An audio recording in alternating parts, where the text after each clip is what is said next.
పవన్ కళ్యాణ్ను ఓడించి ఇంటికి పంపడం ఖాయమని, ఓడించి పంపకపోతే తన పేరు పద్మనాభం కాదు పద్మనాభ రెడ్డిగా మార్చుకుంటారని ముద్రగడ సవాల్ విసిరారు.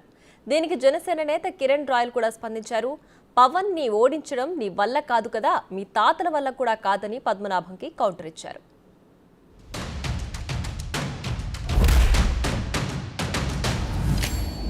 అయ్యా పవన్ కళ్యాణ్ గారు ఇంకో మాట, తమది ఏ ఊరండి అయ్యా, ఏ ఊర్లో పుట్టారు, మీ మండలం ఎక్కడండి అయ్యా, మీ జిల్లా ఎక్కడండి అయ్యా, కొంచెం తెలియజేయాలండి అయ్యా. హైదరాబాదు నుంచి పిఠాపురం అంతా వచ్చేయడానికి కారణం ఏంటండి? ఎమ్మెల్యే పదవి కోసం ఈ హైదరాబాద్లో పొడి చేయొచ్చు కదా. పెద్ద మెజార్టీతో మీ ఎమ్మెల్యే అంతా గెలిచారు కదా, మీ పెట్టిన అభ్యర్థి అందరూ పెద్ద మెజార్టీతో గెలిచారు కదా. అక్కడ ఎందుకు పోటీ చేయలేదు? పిఠాపురం ఎందుకు పారిపోయి వచ్చేస్తున్నారు? లోకువా మా జిల్లా వాళ్ళు అంటే లోకువా?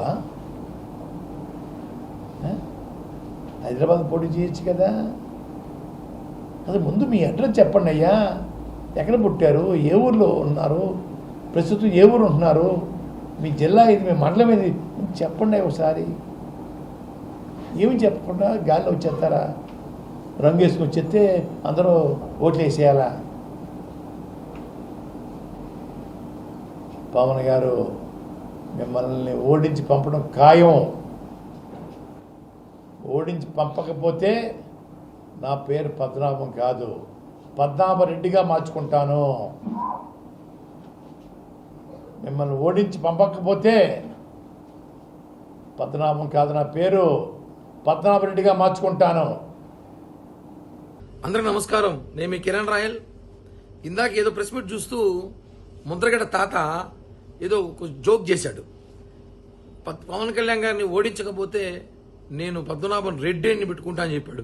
హాస్యాస్పదంగా ఉంది. పెట్టుకోవడం ఏంది? ఆల్రెడీ మీరు అదే కదా.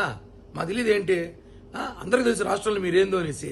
మీ నిజస్వరూపం బయటపడింది. ఇప్పుడు మీలాంటి చాలా మంది బయటకు వస్తారు. ఇప్పుడు పవన్ కళ్యాణ్ గారిని ఓడించడం నీ తరం కాదు, మీ తాత తరం, మీ బాబు తరం కూడా కాదు. అక్కడ కళ్యాణ్ గారు 1,00,000 మెజార్టీ గెలవబోతున్నారు.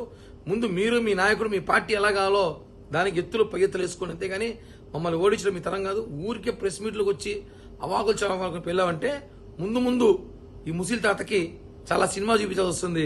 పద్మనాభ రెడ్డి తాత.